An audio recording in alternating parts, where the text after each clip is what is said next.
Γεια σας και πάλι. Τώρα θα σας δείξω πώς μπορούμε να χρησιμοποιήσουμε το πρόγραμμα VMware ώστε να φτιάξουμε ένα εικονικό μηχάνημα για να μπορέσουμε να εκπαιδευτούμε πάνω σε διάφορα λειτουργικά συστήματα και να εγκαταστήσουμε προγράμματα για διάφορους σκοπούς.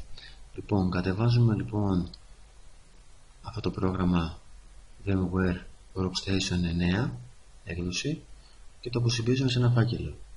Ο φάκελος μέσα έχει διάφορα αρχεία.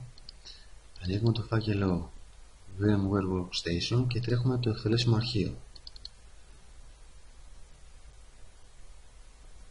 Θα πάρει κάποιο χρόνο να αποσυμπιέσει τα αρχεία που πρέπει και ξεκινάμε. Επόμενο, επιλέγουμε την τυπική εγκατάσταση. Επόμενο, δεν μας ενδιαφέρει να εκτελέσει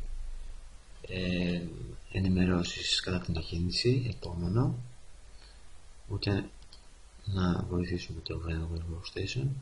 Επόμενο και continue και ξεκινάει. Θα πρέπει να περιμένουμε πάλι λίγο. Ανάλογα τώρα βέβαια τον υπολογιστή που έχουμε φυσικά θα κάνει και τον αντίστοιχο χρόνο. Εγκαθιστά τα προγράμματα που πρέπει. Όταν εγκατασταθεί αυτή η διαδικασία, τότε θα πρέπει να ανοίξουμε το αρχείο serial εδώ, ώστε να περάσουμε το κωδικό του προγράμματος και να ενεργοποιηθεί.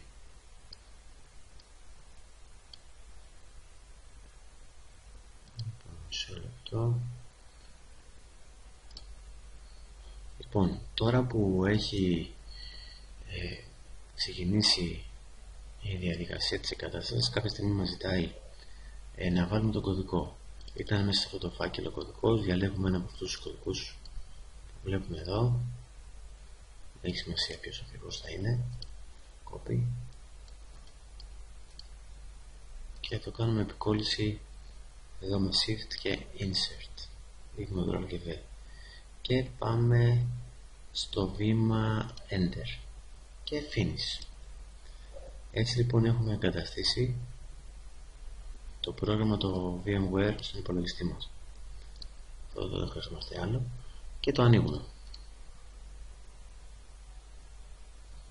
Τώρα που θα ανοίξουμε το πρόγραμμα θα μας πει αν αποδεχόμαστε τους όρους χρήσης του προγράμματος και μας βγάζει αυτό εδώ πέρα το παράθυρο. Σε λεπτό να το περιμένω λίγο. Λοιπόν, εμάς μας ενδιαφέρει να φτιάξουμε λοιπόν μια εικονική μηχανή, ένα εικονικό PC. Πατάμε λοιπόν Create New Virtual Machine. Τώρα, ξεκινάνε τα βασικά βήματα. Πατάμε τυπική εγκατάσταση ενός εικονικού μηχανήματος και εδώ πέρα έχω τώρα τρεις επιλογές. Από πού θα εγκαταστήσω το εικονικό μηχάνημα? Θα το εγκαταστήσω από DVD, από αρχείο ISO ή θα το εγκαταστήσω αργότερα? Προς το παρόν μας πατήσουμε ότι θα το εγκαταστήσουμε αργότερα.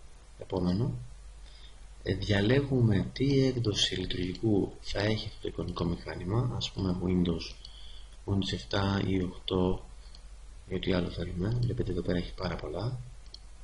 Επόμενο, του δίνουμε ένα όνομα και του επιλέγουμε το που θα αποθηκευτεί. Ας πούμε ότι το βάζουμε D. Επόμενο, μας λέει τώρα πόσο μεγάλος θα είναι ο σκληρός δίσκος για να αποθηκευτεί ο μέγιστος σκληρός δίσκος. Βάζουμε έναν αριθμό σύμφωνα με τα λεγόμενα εδώ. Καλό είναι να επιλέξουμε να αποθηκεύεται σε ένα αρχείο και όχι σε πολλαπλά αρχεία. Επόμενο, αν θέλω τώρα μπορώ να ρυθμίσω το hardware,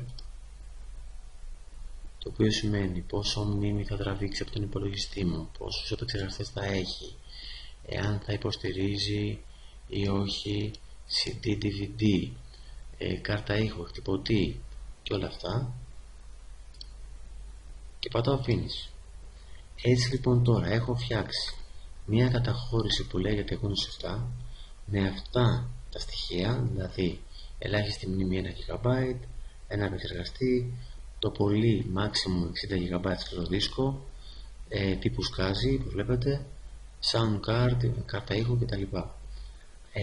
Για να ξεκινήσει λοιπόν το μηχάνημα πρέπει να πατήσω το power on, δηλαδή να το ανοίξω, όπως και ένα φυσιολογικό μηχάνημα. Μόνο που θα πρέπει να του πω από πού θα κάνει την εγκατάσταση του λεγόμενου λειτουργικού μηχανήματος, συστήματος. Αυτά προς το παρόν. Θα δούμε στην πορεία πώς θα κάνουμε εγκατάσταση σε αυτό το εικονικό μηχάνημα, τα λεγόμενα Windows 7. Ευχαριστώ.